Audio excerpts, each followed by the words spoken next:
Let the lights dim. Find that place of perfect comfort and allow me to lead you into a story. My voice will be your guide, leading you through the landscapes of memory and into the emotions that can only blossom in the stillness of the night. What time is it where you are, and who do you wish was beside you tonight? Let your mind drift. Our story is about to begin. The rain, it has a way of washing the city clean, but in here, in my little world of paper and ink, it only seems to amplify the silence and the scent. Old leather, decaying paper, a hint of dust that dances in the single cone of light from my reading lamp. It's a perfume I've worn for 20 years, a scent of solitude.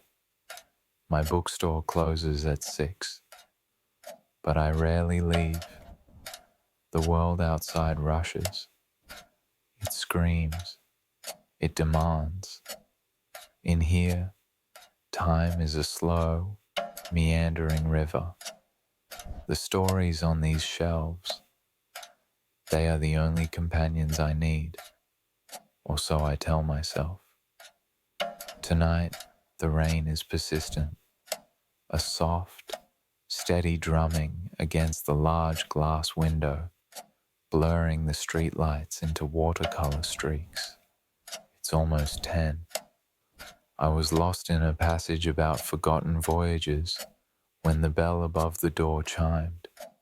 It's a sound that belongs to the daylight hours, a sound of hurried footsteps, of curious eyes. At this hour, it was an anomaly, an intrusion. I looked up, my eyes slow to adjust from the printed page, and then I saw her. She stood just inside the doorway, letting the heavy wooden door swing silently shut behind her. Raindrops clung to her dark coat like tiny jewels. She wasn't looking at the books. She was looking at me. And in her eyes, I saw a flicker of something I hadn't seen in 2 decades. Recognition. Her hair was shorter now. There were fine lines around her eyes, maps of a life I knew nothing about. But the mouth, the slight, hesitant curve of her lips that had not changed. It was the same mouth that had once whispered a goodbye on a university campus, a goodbye that had echoed in the quieter moments of my life ever since. "I know you're closed," she said. Her voice was lower now, richer. It was the voice of a woman, not the girl I remembered. "I'm sorry, I saw the light on. I didn't say anything for a moment. I just watched her, watched the way she hugged her arms, a shiver passing through her that had nothing to do with the cold. The air in the store suddenly felt different, thicker, charged with the weight of unspoken years. "It's all right," I finally managed to say, my voice rough from disuse. "The rain is quite bad." She gave a small, grateful smile. "It is." She didn't move to browse.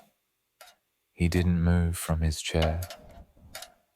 We just existed in that space, 2 ghosts meeting in a tomb of stories. And in that quiet, charged moment, a question began to form in my mind, a hook that pulled me from the comfortable depths of my solitude. What happens when a story you thought had ended suddenly finds a new chapter? I hadn't seen her in 20 years, and yet Standing there in the rain-soaked quiet of my store, it felt as if she had only just left. She finally broke the stillness, moving deeper into the store. Her heels made a soft, deliberate click-clack on the worn floorboards, a sound that seemed to measure the distance between us and the years. She ran her fingers along the spines of the books on a high shelf, a gesture so simple, yet intimate. The way her fingertips, pale in the dim light, traced the faded gold lettering. It was as if she were reading not the titles, but the very history of this place. My history. "You've kept it just as I imagined," she murmured, her back still to me. "A little world, all your own." "It's a quiet world," I replied, my voice a low rumble. "Sometimes, quiet is what we need most." She turned, her eyes finding mine again, across the stacks of books. The air between us was no longer empty. It was filled with her words, with the scent of her rain-dampened coat, a faint, almost imperceptible hint of a perfume that was floral and sophisticated. It did not belong among the musty scents of my shop, and that made it all the more intoxicating. I rose from my chair, the old leather groaning in protest. Can I get you something? A cup of tea, perhaps, to warm you up?" The offer felt clumsy, domestic.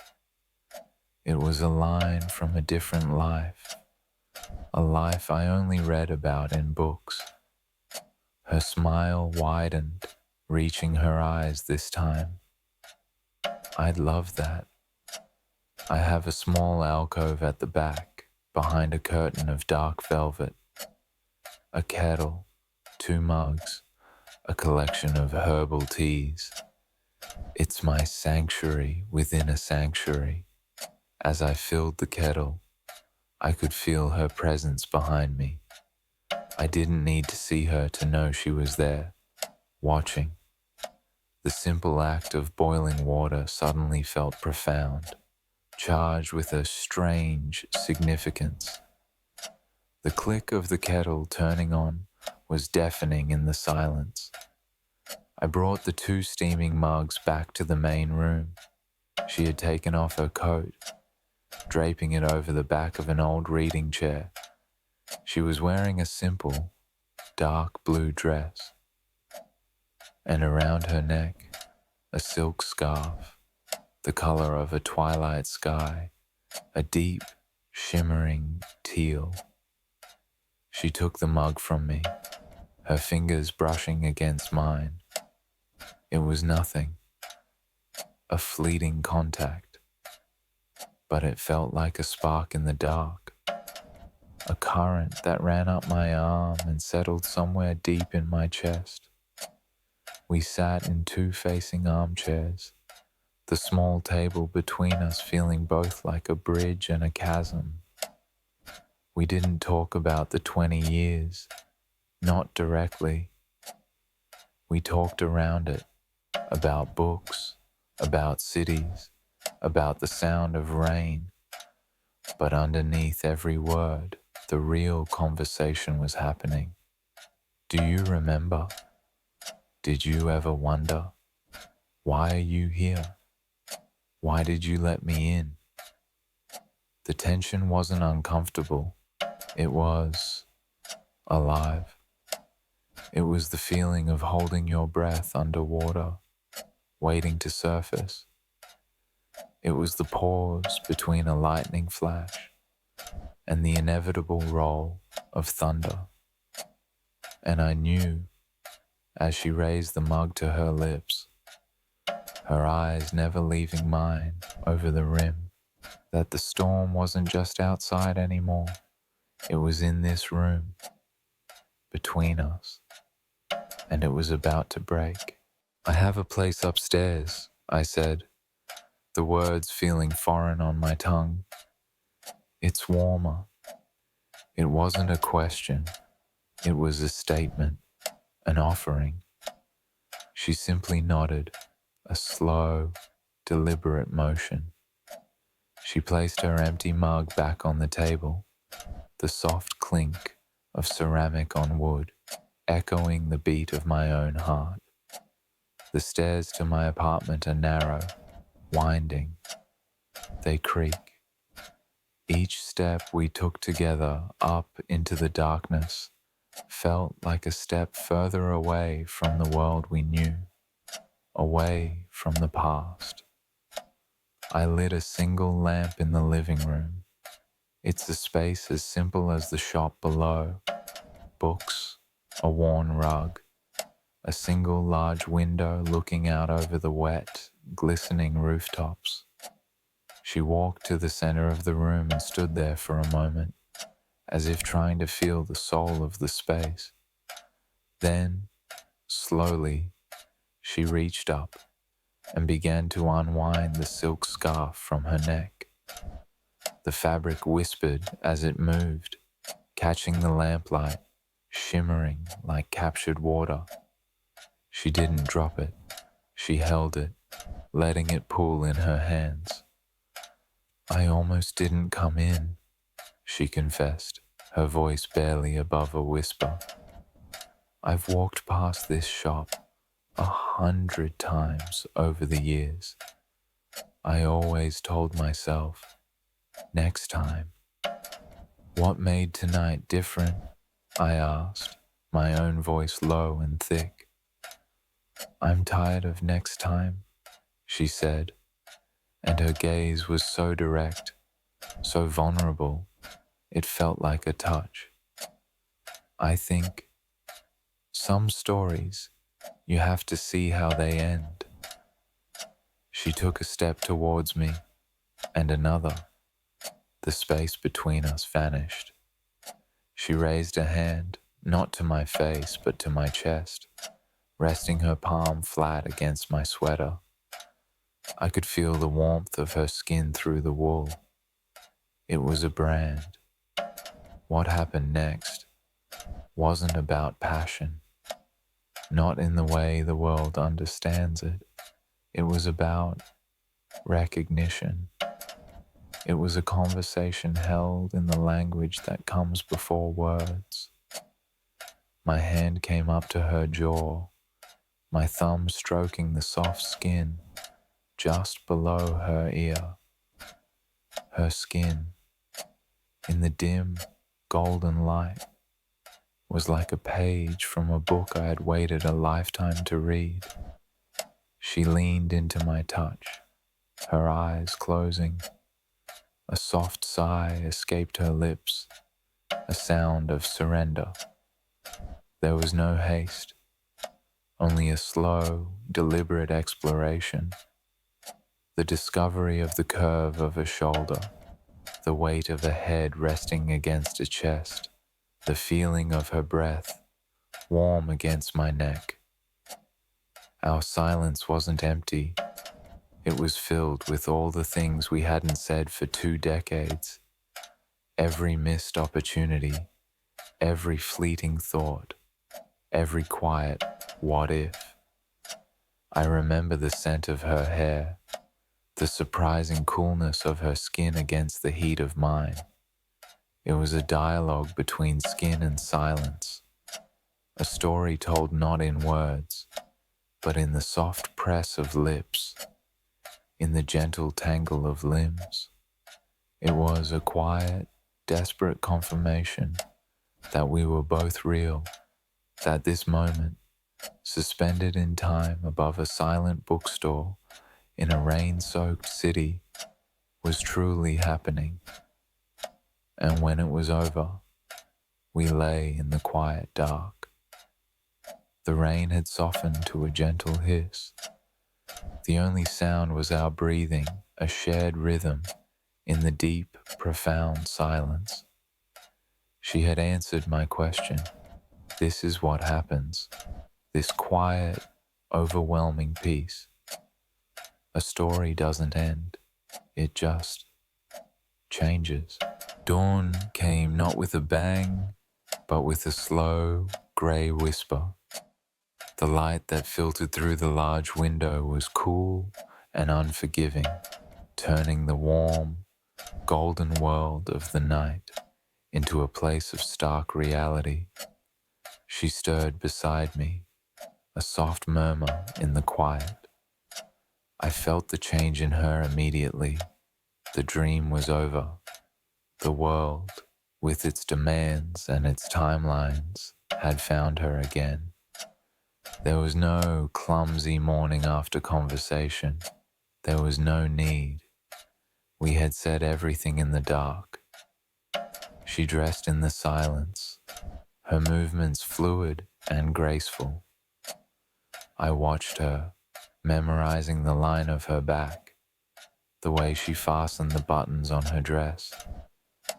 It felt like watching a film I knew I could never rewind. At the door, she turned. She didn't say, "I'll call you." She didn't say, "When will I see you again?"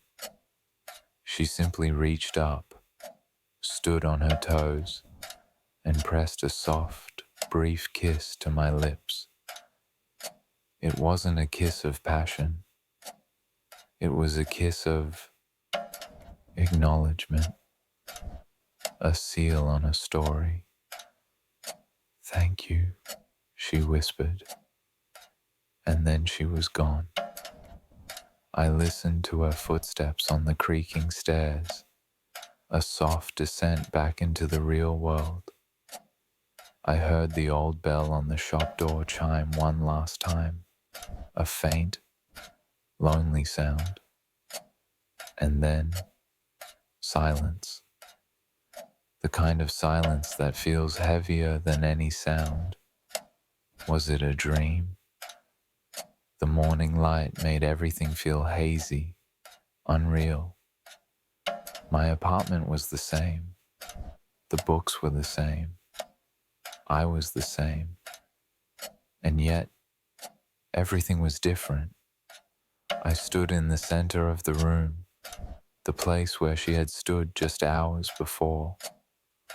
My eyes fell upon the old armchair, and there it was, draped over the dark wood, glowing in the pale morning light, was her silk scarf, the color of a twilight sky.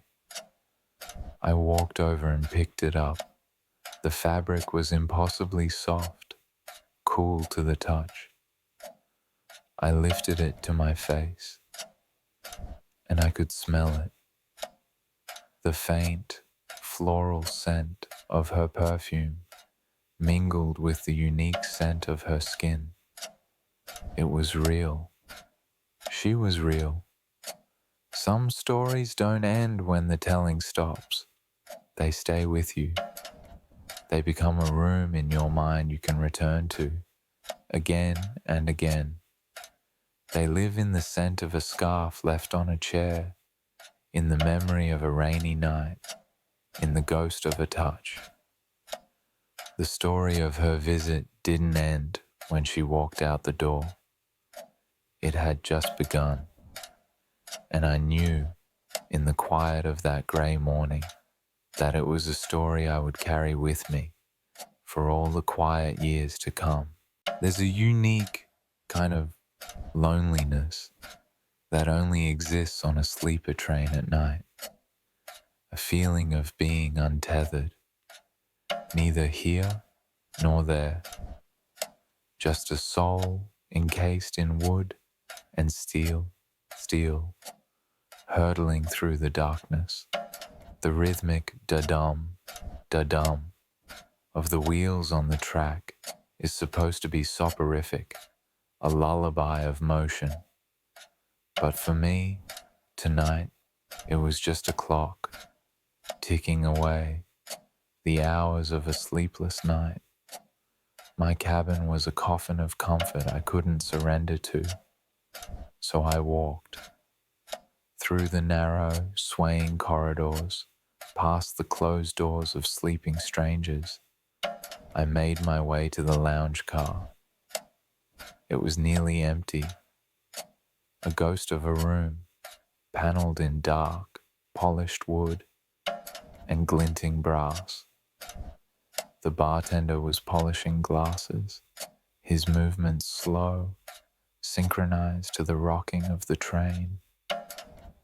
And at a small table by the window, there was her. She hadn't noticed me. Her entire world was contained on the single sheet of cream-colored paper in front of her. She was writing, her pen flying across the page with a fierce intensity.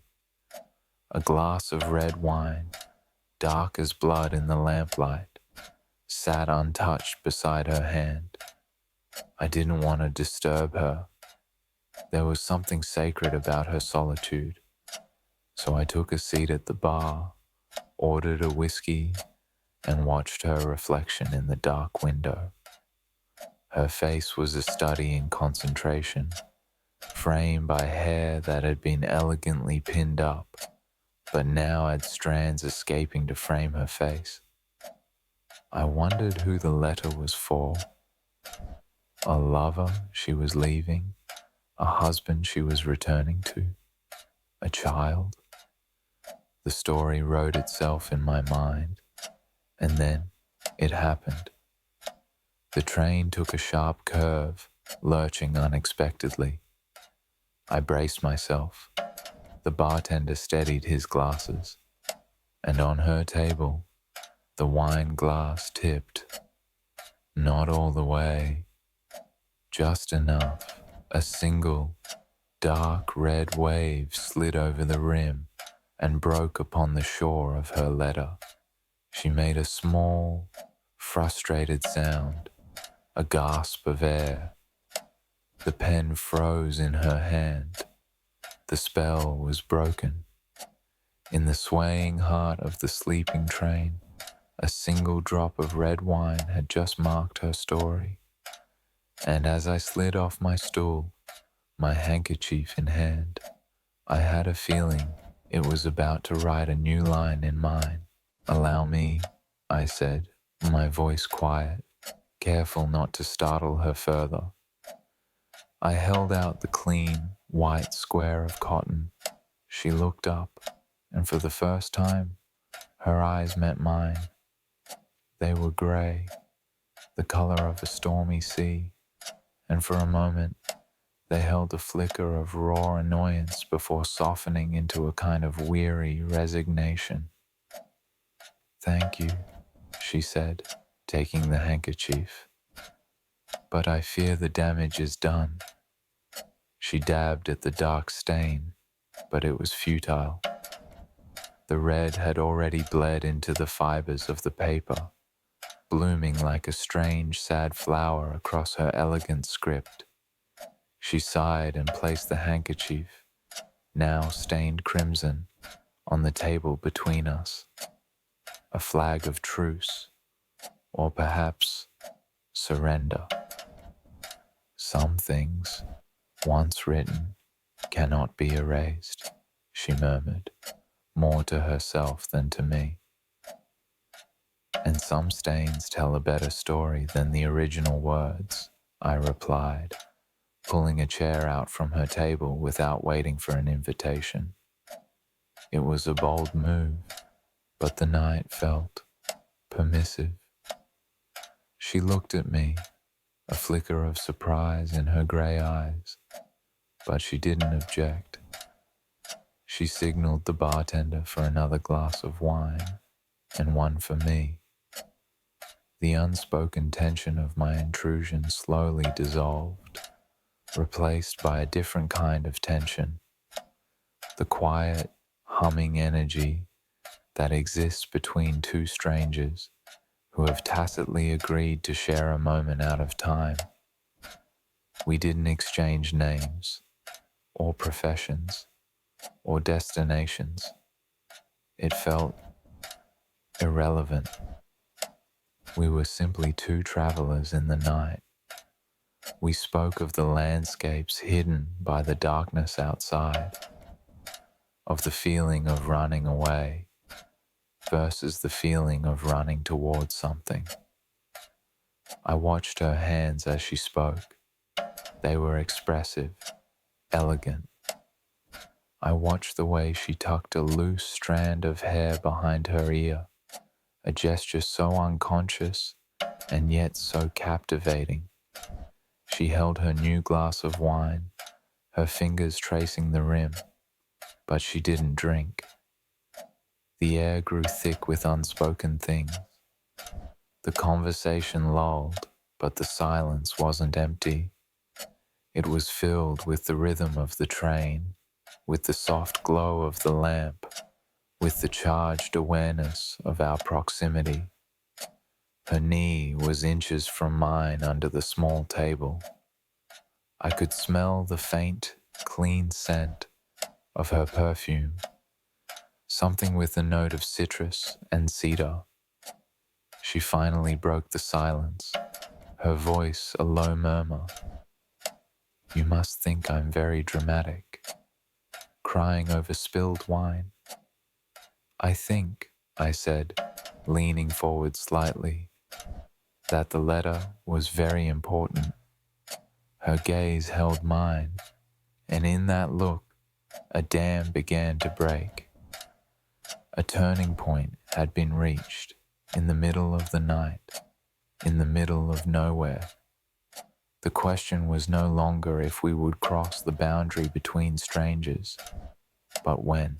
It's a letter to myself, she said, her voice dropping to a near whisper. The confession hung in the air between us, more intimate than any secret about a lover could ever be. I write one every year on this day, a record of the woman I was and the woman I hope to become. The honesty of it struck me, disarmed me completely. Here, in this transient space, she had offered me a glimpse into her very soul.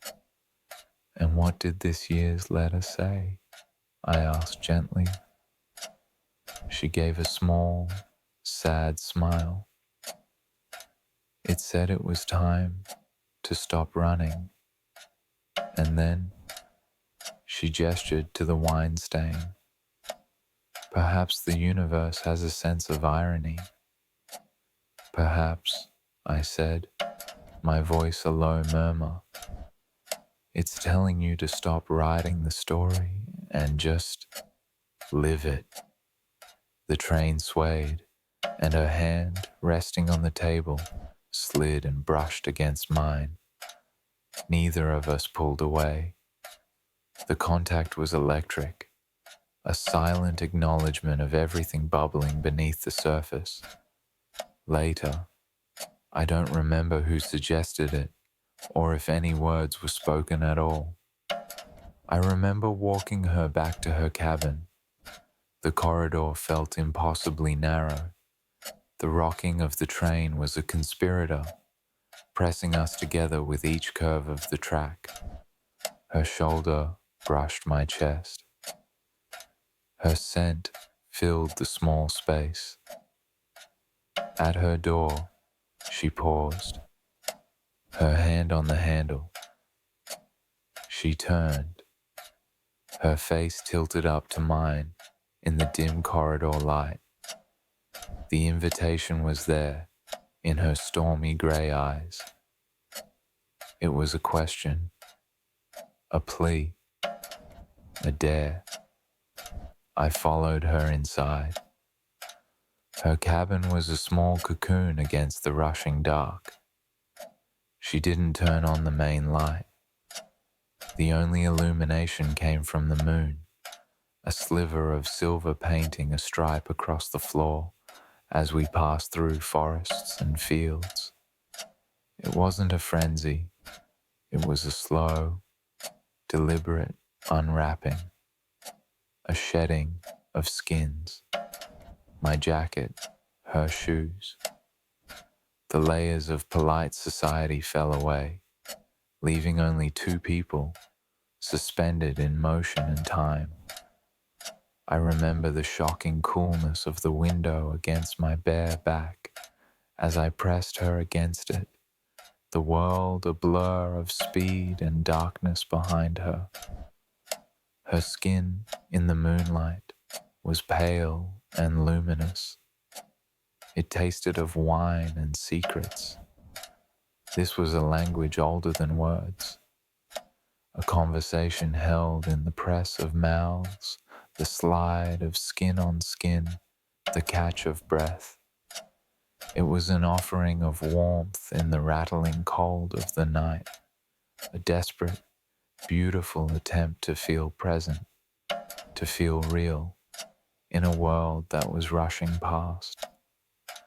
Our breathing found a rhythm, a counterpoint to the relentless beat of the wheels below. 2 heartbeats for a few short hours, perfectly in sync with the pulse of the journey.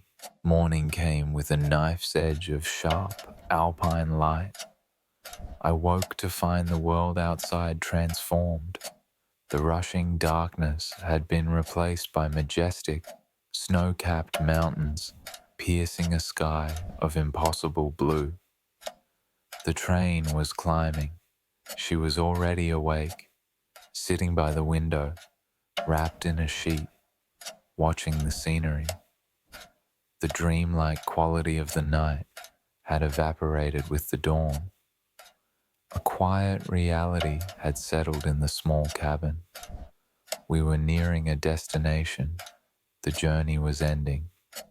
We dressed in a comfortable, knowing silence. There were no promises exchanged, no addresses scribbled on scraps of paper. On a journey like this, promises are just excess baggage. What we had shared belonged to the night, to the motion, to the space between stations.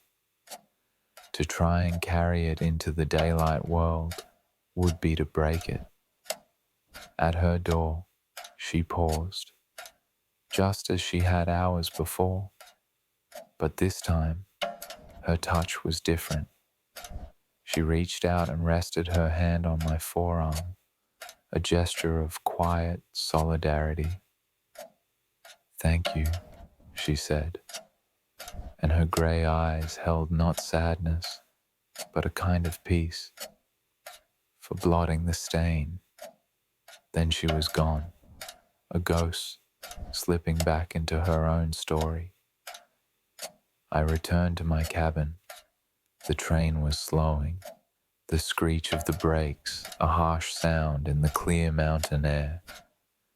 As I gathered my things, my eyes fell on the small bedside table. Lying there was a single sheet of cream-colored paper, folded neatly in half.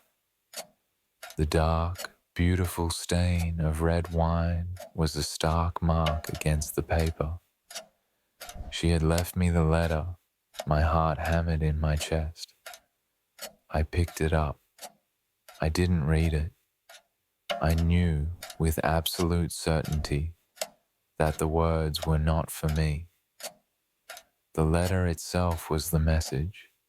It was a relic, a testament, proof that in the middle of a long, sleepless night, 2 lonely travelers had found a brief, perfect moment of stillness in a world defined by motion. I folded it carefully and slipped it into the inside pocket of my coat. The train shuddered to a final halt. I stepped out onto the platform, into the bright, cold air of a city I didn't know. I was the same man who had boarded the train the day before, but I was different. I was now the keeper of a story stained with wine, written in the dark, and left for me to carry in silence. There is a unique silence that falls upon an art gallery after the last patron has left. It's not an absence of sound. It is a presence, a deep, humming quiet, filled with the patient breath of 1,000 captured moments. As the curator, this is my favorite time of day. The silence is my companion, the paintings, my confidants. My footsteps are the only percussion in the grand hall, a soft, rhythmic click on the polished marble. I do my final walkthrough, my ritual. The Dutch masters in the West Wing sleep soundly in their dark, lacquered frames. The Impressionists in the South Gallery still shimmer with the memory of light. All is as it should be, a world in perfect order. But tonight, the order was broken. From the maritime wing, a hall I had just checked and found empty, I heard it. A soft sound, not a footstep, exactly. More like a shifting of weight, a quiet sigh. My body tensed. I am the guardian of this space, the keeper of its keys and its secrets.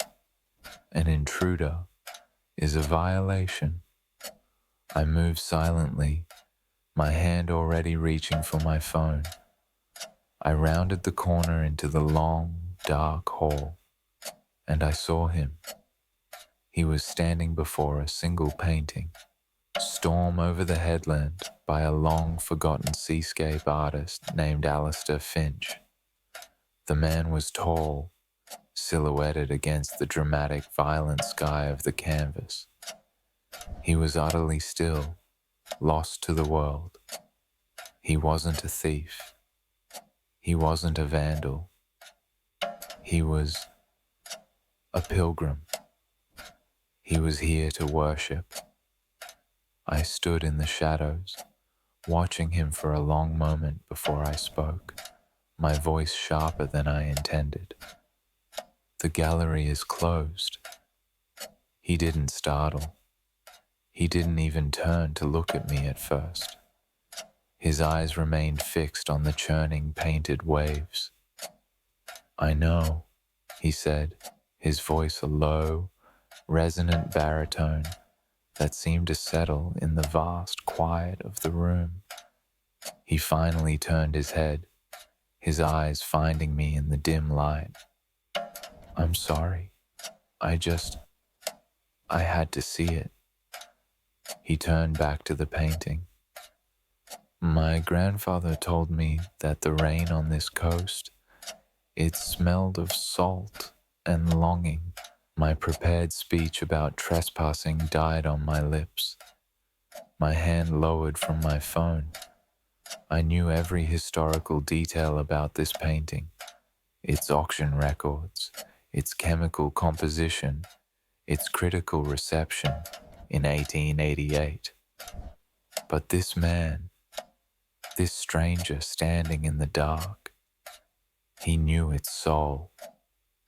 And I suddenly, desperately, wanted to know it too. I stepped out of the shadows, letting my heels click deliberately on the floor to announce my approach. That's not a detail the museum archives mention. He finally turned to face me fully. He had kind eyes, etched with lines at the corners that suggested a life of smiling, though he wasn't smiling now. He wore a dark wool coat, still damp at the shoulders. It was raining outside.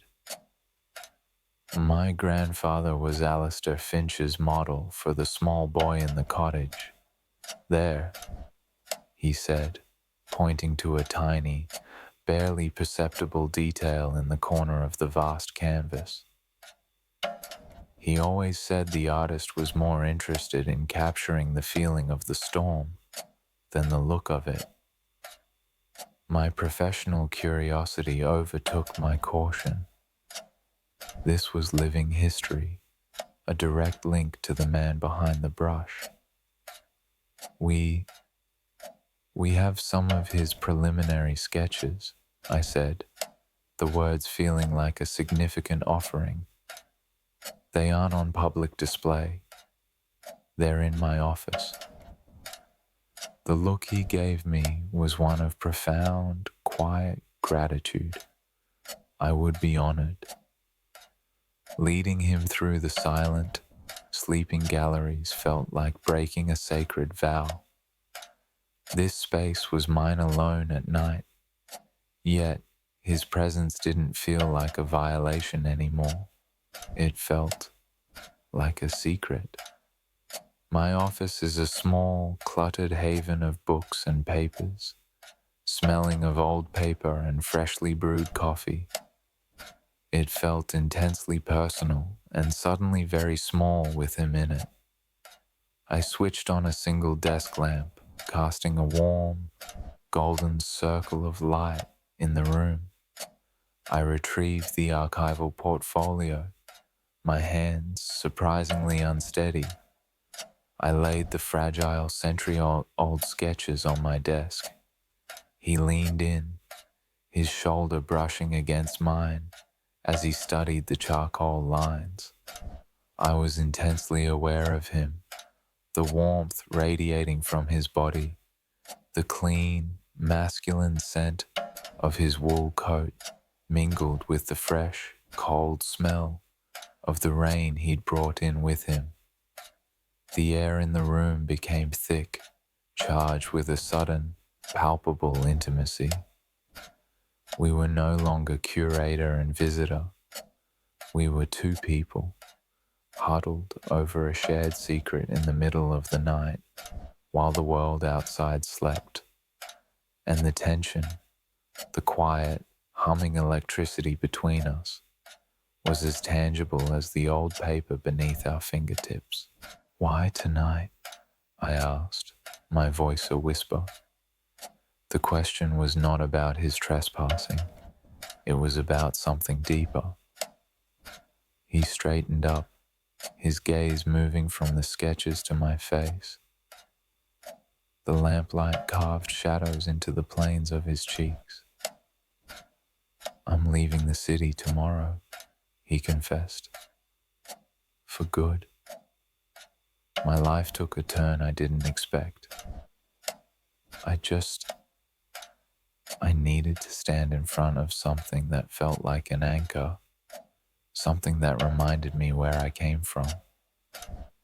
His vulnerability was a disarming gift. It invited one in return. "I understand," I said, and the truth of it surprised me. Sometimes I feel like I live more in these rooms than I do in my own life. A ghost, surrounded by other people's memories.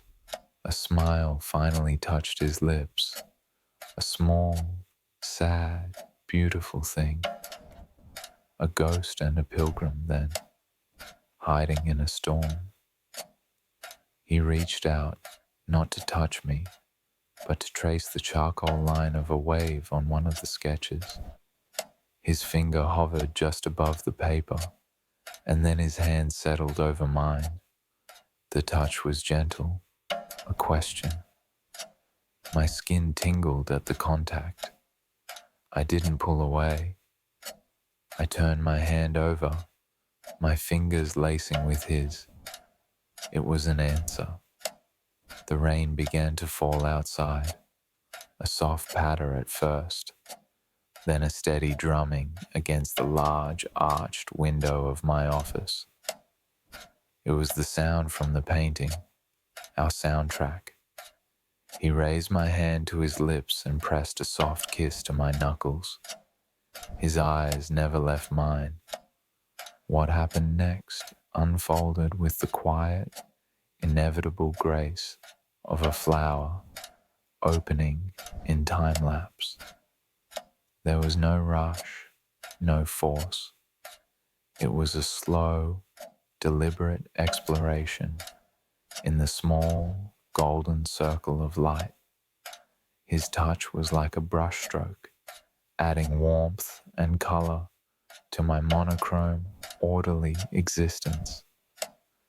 I learned the texture of his jawline, the surprising softness of his hair, the steady, solid beat of his heart through the layers of his shirt. It was a conversation held without words, an affirmation that we were not ghosts, not anymore. In that office, with the rain and the secrets and the smell of old paper, we were more real than anything else in the world. It was a quiet, desperate, and beautiful act of finding an anchor, not in a painting, but in each other. The rain stopped as suddenly as it had begun. The silence that returned to the room was different. It was no longer empty. It was full. Sated. The spell was broken. The night was giving way to the first faint grey light of dawn. We walked back through the darkened galleries, our footsteps now in sync. We didn't speak. There was nothing left to say. We stood before storm, over the headland one last time. It looked different to me now, calmer. I could almost smell the salt and the longing he had spoken of. At the massive front doors, he turned to me. The city outside was beginning to wake, its sounds still muffled and distant. "Thank you," he said. It was for everything. The sketches, the understanding, the silence. He leaned in and kissed me. It was a gentle, searching kiss that tasted of coffee and goodbye. It held no promise of tomorrow, only the perfect, painful beauty of the moment. Then he turned and walked down the grand stone steps, disappearing into the damp, blue morning. I locked the doors, the heavy bolt sliding home with a definitive thud.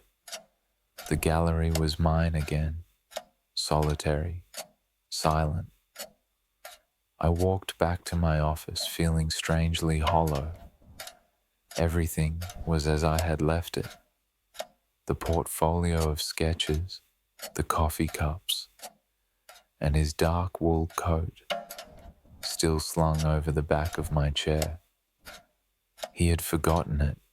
I walked over and touched the sleeve. The wool was thick, soft. I lifted the coat from the chair, holding it in my arms.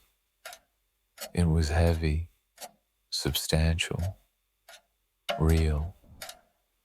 I buried my face in the collar, and there it was, the scent of him, of wool, and underneath it all, faint but unmistakable, the clean, cold, beautiful scent of the rain. It was the only tangible proof that he had been there at all, that our quiet, impossible night had truly happened. I didn't call him. His number wasn't in the visitor logs. He was a ghost who had become real for a few hours and then vanished again. I took the coat and hung it carefully inside a locked wardrobe at the back of my office, a place where I keep precious, fragile things. It is my secret artifact now, an acquisition not listed in any catalog. Sometimes, late at night, when the silence of the gallery is at its deepest, I go to it. I open the door, and just for a moment, I breathe in the scent of rain on his collar. And I remember that the greatest works of art aren't always the ones that hang on the walls. Let the lights dim. Find that place of perfect comfort and allow me to lead you into a story. My voice will be your guide, leading you through the landscapes of memory and into the emotions that can only blossom in the stillness of the night. What time is it where you are? And who do you wish was beside you tonight? Let your mind drift. Our story is about to begin.